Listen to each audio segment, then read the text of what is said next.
모든 일에게는 시작이 있으면 끝이 있기 마련입니다. 하나님의 주권적인 창조 사역으로 시작된 인류 역사도 끝이 있습니다. 성경은 이 세상의 시작뿐만 아니라 끝에 대하여서 구체적으로 기록하고 있습니다. 오늘 읽은 본문은 예수님께서 십자가에 죽으시기 3일 전의 사건을 기록하고 있는 말씀입니다. 성전에 들어가신 예수님께서 제자들과 함께 밖으로 나오셨습니다. 제자들은 금빛 찬란한 성전의 아름다움에 매일같이 놀라고 있습니다. 이때 예수님은 뜻밖의 말씀, 엄청난 말씀을 제자들에게 들려주십니다. 그것은 돌 하나도 돌 위에 남지 않고 다 무너뜨려지리라는 성전 파괴에 대한 말씀이었습니다. 한참 후에 예수님과 제자들은 성전이 훤히 내려다 보이는 동쪽 감람산 위에 오르셨습니다. 햇빛에 반사된 성전은 여전히 빛을 발하고 있습니다. 제자들이 예수님께 다가와서 조금 전에 성전에 나오실 때 하신 말씀의 의미를 물었습니다.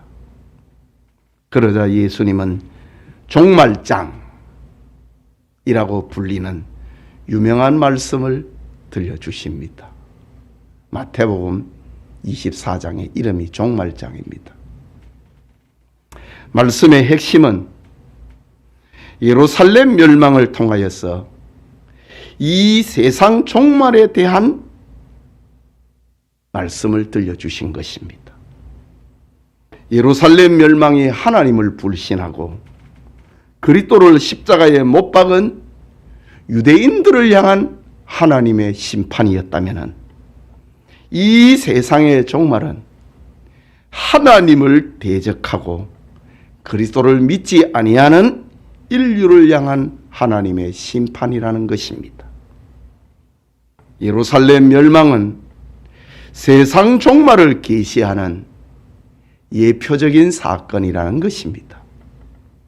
예배드리는 성도님, 최근 지구촌에 일어나고 있는 그치지 아니하는 코로나 재앙, 그리고 새롭게 시작되는 전쟁, 그리고 빈번한 지근과 기근은 예수님이 말씀하신 종말의 징조, 곧 예수 그리스도의 재림의 징조가 되기에 충분합니다. 시대적 상황을 생각을 하면서 오늘부터 몇 주간 마태복음 24장을 중심으로 세상의 종말이라는 말씀을 생각하고자 합니다. 성경적 지혜로 세상을 분별하고 예수님을 믿는 믿음으로 세상을 이기는 은혜가 우리 교우들과 함께 하시기를 축복합니다. 먼저 종말의 날이 언제인가 라는 것입니다. 본문 3절에 예수께서 감람산 위에 앉으셨을 때에 제자들이 조용히 와서 이르되 우리에게 이르소서 어느 때에 이런 일이 있겠사오며 또 주의 임하심과 세상 끝에는 무슨 징조가 있사오리까? 라고 물었습니다. 언제입니까? 그때에 무슨 징조가 있는 겁니까? 라고 제자들이 예수님께 물었습니다. 그때 이제 마태복음 24장의 전장에 대해서 이 세상 종말의 날에 일어날 일들에 대해서 말씀하고 있습니다. 6절에는 이런 일이 있어야 하되 끝은 아직 아니니라. 징조라고 하는 말입니다. 징조. 이런 일이 있어야 하되 끝은 아직 아니니라. 징조가 있고 난 다음에 끝이 일어난다 라는 말입니다. 8절에는 이 모든 것은 재난의 시작이니라 고 했습니다. 13절에는 끝까지 견디는 자는 구원을 얻으리라. 성경적인 지혜를 가지고 세상을 분별하고 예수님을 믿는 믿음으로 세상을 이기는 사람은 구원을 얻는다라는 말입니다. 14절에는 그제야 끝이 오리라. 이런 징조가 다 일어나고 난 다음에 끝날이 온다 라고 하셨습니다. 예수님께서는 왜 이 세상 끝날을 정확하게 말씀하지 않고 많은 징조들로 말씀을 하셨을까? 그것은 인류를 향한 하나님의 사랑이요 배려입니다. 나는 그 날을 알면은 좋겠는데 그 날짜를 모르는 것이 나에게 유익이라는 말입니다. 만약 종말의 날 정확한 날짜와 시간을 안다면은 인류는 방종과 방탕 그리고 절망과 견딜 수 없는 고통으로 다가올 것입니다. 종말의 날이 먼 미래에 있다면 사람들은 그날과 상관없는 삶, 방탕의 삶을 살게 될 것입니다. 종말의 날이 임박하다면 모든 생산 활동은 멈출 것이고 혼란과 무질서에 빠져버리고 말 것입니다. 하나님은 자신의 형상으로 지음을 받은 인류가 죄 가운데 살고 있지만은 더 깊은 방종과 공포와 혼란에 빠지지 않기를 원하시는 하나님의 사랑이요 하나님의 배려라는 것입니다. 도리어 종말의 경고를 마음에 새기고 그날을 예비하고 모두가 구원에 이르기를 원하시는 것이 하나님의 마음입니다. 그래서 마태복음 24장 36절에는 그 날과 그 때는 아무도 모르나니 하늘의 천사들도 아들도 모르고 오직 아버지만 아시느니라 라고 했습니다. 성경은 예수님께서 종말에 대해서 종말의 날에 대해서 이렇게 말씀하신 이유를 또 기록하고 있습니다. 24장 42절과 44절에 그러므로 깨어 있으라. 어느 날에 너희 주가 임할는지 너희가 알지 못함이니라. 늘 깨어 있도록 하기 위해서 멀리 있으면 자기와 상관없는 삶을 살게 될 것이고 내일이다 라면은 절망에 빠져버리고 말 것이기 때문에 징조로만 말씀하고 있는 이유는 깨어 있으라. 어느 날에 너희의 주가 임할는지 알지 못하기 때문이다. 또 44절에는 이러므로 너희도 준비하고 있으라. 생각하지 않은 때에 인자가 오리라. 깨어있는 삶을 살게 하려고 늘 준비된 삶을 살게 하려고 주님께서는 그 날짜를 공개하지 않으십니다. 그러면서 그 날이 가까울수록 일어나는 징조들에 대해서 말씀을 하셨습니다. 이것이 바로 인류를 향한 하나님의 사랑이요 배려라는 것입니다. 그렇다면 예루살렘 멸망과 세상 종말의 구체적인 징조는 무엇인가? 오늘은 많은 사람을 미혹하는 많은 거짓 선지자의 출현에 대해서 생각하고자 합니다. 한 가지의 징조만 오늘 생각합니다. 본문 4절과 5절에 예수께서 대답하여 이르시되 너희가 사람의 미혹을 받지 않도록 주의하라. 많은 사람이 내 이름으로 와서 이르되 나는 그리스도라 하여 많은 사람을 미혹하리라고 했습니다. 또 11절에는 거짓 선지자가 많이 일어나 많은 사람을 미혹하겠고 라고 합니다. 24절에는 거짓 그리스도들과 거짓 선지자들이 일어나 큰 표적과 기사를 보여 할 수만 있으면 택하신 자들도 미혹하리라 라고 합니다. 징조의 첫 번째 핵심은 많은 사람과 많은 거짓 선지자입니다. 많은 사람들이 많은 거짓 선지자에 의해서 미혹을 당한다 라는 겁니다. 그것이 첫 번째 징조라고 합니다. 예수님은 지금 돌 하나도 돌 위에 남지 않는 성전 파괴의 날에 대해서 말씀하고 있습니다. 그 첫 번째 징조가 많은 거짓 선지자가, 많은 거짓 그리스도가 나타나서 많은 사람들을 미혹하게 될 것이라는 겁니다. 여러분, 1세기의 역사학자 요세푸스의 기록에 의하면 AD 70년 9월 26일에 로마의 디도 장군에 의해서 예루살렘 성은 함락이 되고 성전은 불탔다고 합니다.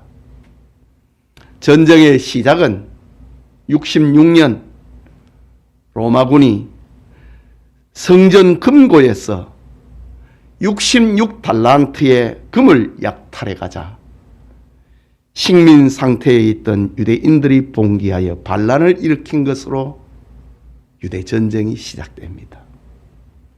이때 로마 황제 네로는 특별 군대를 파견을 하여서 4년간 유대 전쟁을 일으킵니다.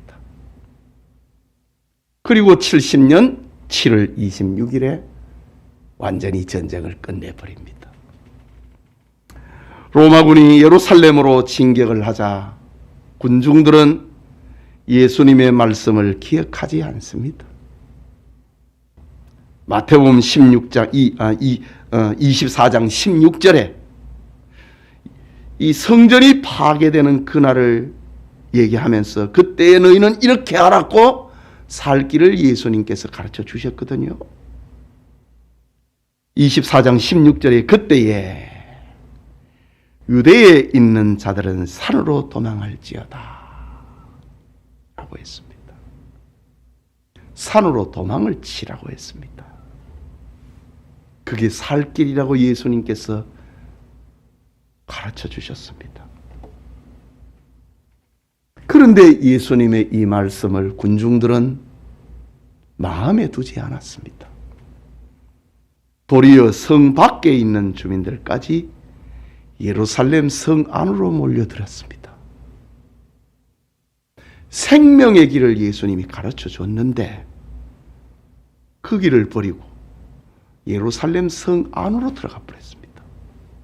성 밖에 있는 사람들까지 말입니다. 이유는 하나님의 성전이 있는 예루살렘이 가장 안전하다. 예루살렘은 하나님이 지키시는 난공불락의 성이다 라는 유언비어 때문입니다. 이 소문의 출처는 거짓 선지자들이었습니다. 많은 거짓 선지자들 때문이었습니다.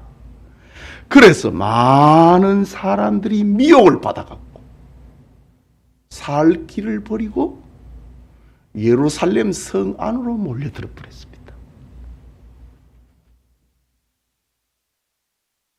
겹겹이 포위된 성 안의 시민들은 전쟁이 4년이나 계속이 되자 양식이 떨어지고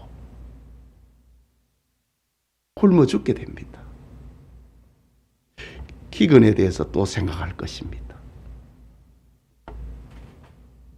이때를 기다린 로마의 디도 장군은 진격을 해서 유대인 110만 명을 죽여버립니다. 그리고 9만 7천 명을 사슬에 묶어서 노예로 로마로 끌고 갑니다. 1세기에 일어난 대재앙입니다.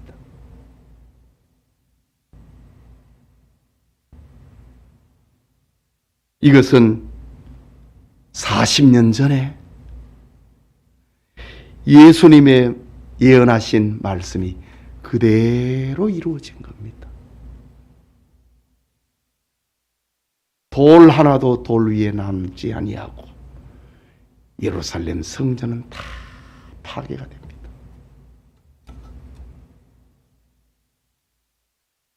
혹시 예루살렘 성지 여행을 다녀오신 분이 있습니까? 예루살렘 성전의 서쪽 벽이 남아 있습니다. 디도 장군이 성을 다 무너뜨려 버리면은 역사가 기억하지 못할 것 같아서 신하들의 조언에 따라서 한쪽 벽만 기념으로 남겨놨습니다. 그것을 그 벽에서 지금도 유대인들은 통곡의 벽이라 부르면서 기도 쪽지를 돌벽 사이에 꽂고 기도를 하고 있습니다. 예수님의 말씀이 그대로 이루어졌습니다. 예루살렘 성전이 돌 하나도 돌 위에 남지 않고 무너지는 그때에 많은 사람들이, 많은 거짓 선자들에 의해서 미혹을 당하고 말았습니다. 여러분, 예루살렘 멸망은 예언의 종결이 아닙니다.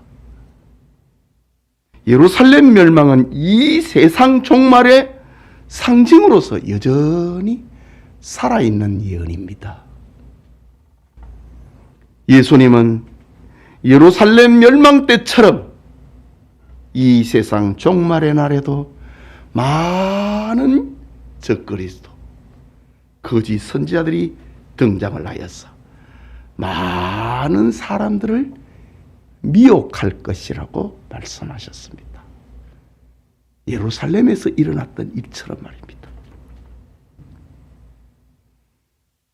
많은 거짓 선지자들이 그리스도의 복음을 변질을 시키고 하나님의 구원 역사를 분별하지 못하게 만들고 목자와 양을 이간시키고 성도들로 하여금 참된 교회를 떠나게 만듭니다. 그래서 구원 얻을 기회를 빼앗아 버립니다. 거짓 선지자가 하는 일의 핵심은 사람을 미혹하는 것이라 했습니다. 미혹이라고 했습니다. 미혹이라고 하는 헬라말 플라라노라는 말은 방황하게 하다, 속이다, 길을 벗어나게 하다, 죄를 짓게 한다, 그런 뜻을 가지고 있는 말이 플라라노입니다.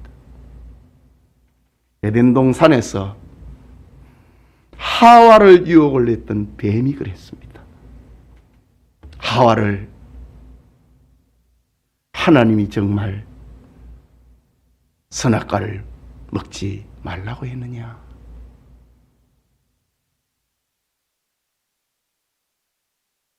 하와를 방황하게 만들었습니다. 하와를 속였습니다. 그 실과를 먹으면 죽는 것이 아니라 네 눈이 밝아서 하나님처럼 되는 거야. 속였습니다. 하나님이 주신 생명의 길에서 벗어나도록 만들었습니다. 결국 하나님이 금하신 선악과를 따먹고 죄를 지어 죽음에 이르게 만들었습니다. 예루살렘에서 이런 일이 일어났다고요. 지금은 인류 역사가 시작된 이래로 가장 많은 거짓 선지자들이 등장하였습니다. 많은 사람들이 미혹되어서 진리를 벗어나 죄를 짓고 죽음에 이르고 있습니다. 위키백과 사전에 의하면은 작은 이단자들은 제외하고 세계적인 유명세를 띠고 있는 거짓 선지자들을 살펴보면서 몰몬교의 설립자 스미스 주니어를 추종하는 사람이 1700만 명이라고 합니다. 안식교 설립자 윌리엄 밀러를 추종하는 사람이 2100만 명이라고 합니다. 여호와의 증인 설립자 테이즈 러셀의 추종자가 900만 명이 넘는다고 합니다. 세계에서 일어난 거짓 선지자들의 그 수는 셀 수가 없고 우리나라에만 현재 140여 명의 교주가 있습니다. 그 중에 자칭 예수가 37명입니다. 자칭 하나님이 2명입니다. 내가 하나님이다. 내가 예수다. 라는 이가 37명이고 하나님이라고 하는 자가 2명이 있습니다. 그 추종자는 대략 200만 명 이상으로 추정합니다. 기독교인들이 지금 800만, 1000만 이렇게 되는데 이단자들이 추종자가 200만 명이면은 지금 4사람 중에 1사람은 미혹되어 버렸다는 말입니다. 진리를 버린 자들이 생명을 길을 버려버린 자들이 불신자들은 셀 필요도 없고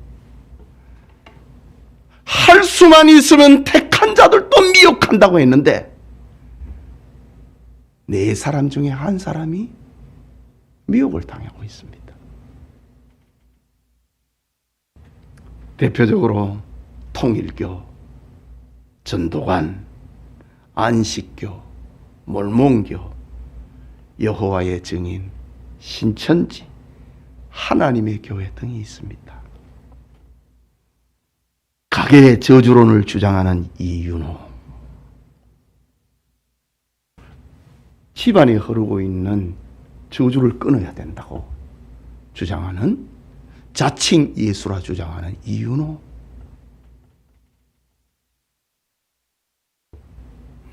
구원파 권신찬, 박옥수, 이요한. 구원파가 3쪽이 났다고요.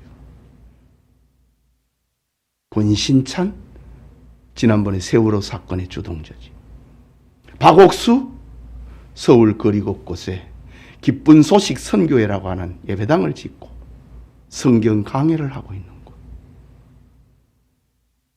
그리고 이요한 성락교회 김기동이, 귀신론을 주장하는 김기동이, 용문산 기도원의 나온몽, 할렐루야 기도원의 김계화, 다락방 운동의 수계 유광수, 레마 선교의 이명범, 말씀 보존학회의 이송호. 우리는 킹제임스 버전만 믿는다. 다른 성경을 읽고 신앙생활하는 사람 다 마귀의 자식이다. 말씀 보존학회의 이송호. 저 구로구 오르동에 있는 평강 제일교회 박윤식이, 연세중앙교회 윤석전이, 예수전도회의 이유빈이, 만민중앙교회 이재로, 예수중심교회의 이초석, JMS 정명석, 그리고 은사운동을 하는 빈야도운동,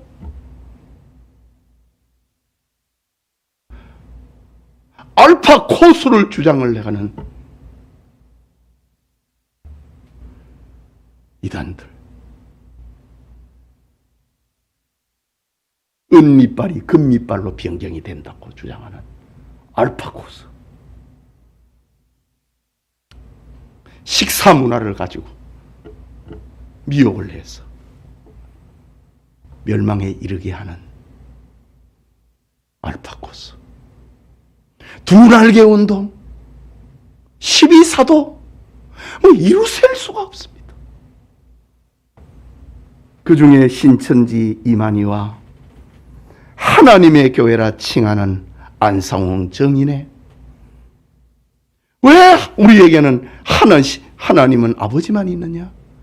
어머니도 있다. 안상홍의 부인이 어머니다. 하나님 어머니다. 이 전도지를 보셨습니까? 조그만 손바닥만한 전도지에 왜 우리에게는 아빠만 있고 엄마는 없지? 전도지의 타이틀입니다. 얼마나 솔깃합니까? 왜 아빠만 있고 엄마는 없지? 그 뒤집어 보면은 왜 우리에게 하나님 아버지만 있고 어머니는 없는 거야? 하나님의 교회로 끌고 가는 겁니다. 자칭 하나님입니다. 극성을 부리고 있습니다. 여러분, 우리는 이 세상 끝날을 바로 이해하기 위하여서 요한계시록의 지원을 받아서 적그리스도의 실체, 거짓 선지자의 실체가 무엇인지를 바로 알아야 됩니다. 요한계시록에는 적그리스도의 실체를 세 마리 짐승으로 표현합니다. 첫째는 큰 붉은 용입니다. 요한계시록 12장 3절에 하늘에 또 다른 이적을 보이니 보라, 한 큰 붉은 용이 있어 머리가 7이요 뿔이 10이라. 이 여러 머리에 7 왕관이 있는데, 또 9절에는 큰 용이 내쫓기니 옛뱀 곧 마귀라고도 하고 사탄이라고도 하며 온 천하를 꿰는 자라. 그가 땅으로 내쫓기니 그의 사자들도 그와 함께 내쫓기니라. 사탄과 그의 무리들이라. 적그리스도와 거짓 선지자의 활동은 한 큰 붉은 용으로부터 시작이 됩니다. 큰 붉은 용은 에덴 동산에 침투하였던 옛 뱀이라고 했습니다. 마귀라고 했습니다. 사탄이라고 했습니다. 하늘에서 쫓겨난 자라고 했습니다. 그는 온 천하를 꿰는 자, 미혹하는 자라고 했습니다. 딱 마태복음 24장과 일치를 하고 있습니다. 한 큰 붉은 용은 바로 적그리스도와 거짓 선지자 운동의 우두머리입니다. 사탄은 많은 적그리스도와 많은 사람들을 미혹하는 총수라 이 말입니다. 한 큰 붉은 용입니다. 두 번째 짐승은 바다에서 올라오는 짐승입니다. 요한계시록 13장 1절과 2절에 내가 보니 바다에서 한 짐승이 나오는데 뿔이 10이요 머리가 7이라. 그 뿔에는 10 왕관이 있고 그 머리들에는 신성 모독하는 이름들이 있더라. 내가 본 짐승은 표범과 비슷하고 그 발은 곰의 발 같고 그 입은 사자의 입 같은데, 용이 첫 번째 등장했던 하늘에서 쫓겨났던 에덴 동산에 들어갔던 그 짐승 말하는 겁니다. 용이 자기 능력과 보좌와 큰 권세를 그에게 주더라. 누구에게? 바다에서 올라오는 짐승에게 큰 능력과 보좌와 권세를 바다에서 올라오는 짐승에게 사탄이 부여하더라 라고 합니다. 바다에서 올라오는 짐승은 사탄으로부터 능력과 보좌와 큰 권세를 받는다고 합니다. 표범과 머리는 표범 같고 발은 곰과 같고 입은 사자와 같이 생겨있는 그 짐승에게 용이 능력과 보좌와 권세를 그에게 부여한다. 이것은 역사상에 등장을 했던 패권주의 국가 제국을 말하는 겁니다. 사도 요한은 5마리 짐승은 죽었다고 합니다. 1마리 짐승은 살았고, 그리고 마지막에 1마리가 또 등장한다 라는 사실을 예언하고 있습니다. 요한이 살던 시대에 죽었던 5마리 짐승은 애굽이고 아수르고 바벨론이고 페르시아고 헬라 5마리 짐승입니다. 1마리는 살아있다. 요한의 시대에 로마입니다. 그리고 마지막 1마리는 살아있다. 등장한다. 그것이 바로 종말의 날에 일어날 짐승입니다. 그런데 이 짐승들의 공통된 특징은 머리는 표범과 같다. 응? 머리는 표범과 같은데 그 머리들에는 신성 모독하는 이름들이 있더라. 이 용으로부터 사탄으로부터 권세를 받은 세계 패권주의 국가들의 국신은 어김없이 신성을 모독하는 것을 국시로 한다 이거죠. 머리는 신성을 모독하는 이름들이 있더라. 그리고 발은 그칠 줄 모르고 진격을 하는 곰의 발을 가졌다. 입은 만족을 모르는 사자의 입을 가지고 있더라. 우리 앞으로 또 전쟁에 대해서 생각할 겁니다. 지금 러시아를 봅니까? 중국을 보고 있습니까? 다 죽었다고 했습니다. 그런데 성경은 죽었다가 살아난다고 합니다. 무신론적인 공산주의. 하나님을 인정하지 않는 것을 국시로 하는, 머리에는 신성을 모독하는 이름들이 새겨져 있는 표범이다 이거지.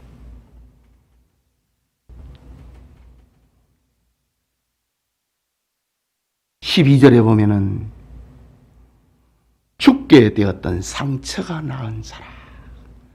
여러분, 러시아가 죽은 줄로 알았잖아요. 중국이 죽은 줄로 알았잖아요. 요즘 같이 일어나고 있습니다. 셋째는 땅에서 올라오는 짐승입니다.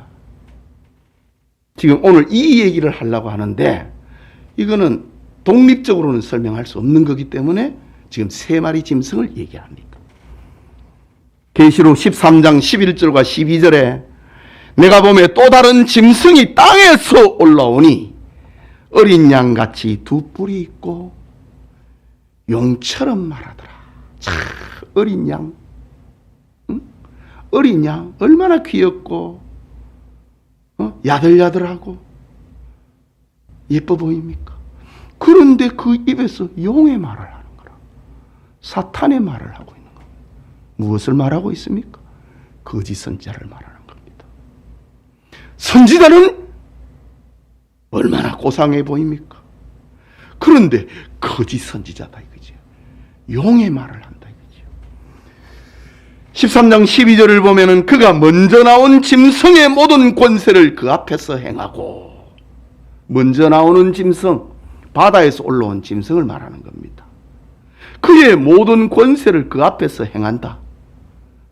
똑같은 권세를 행하는데 그 앞에서 행한다고 하는 이 말은 땅에서 올라오는 짐승 거짓 선지자는 권력에게 종속이 되어 있다 이 말입니다. 그 앞에서 권세를 행한다 이거지요.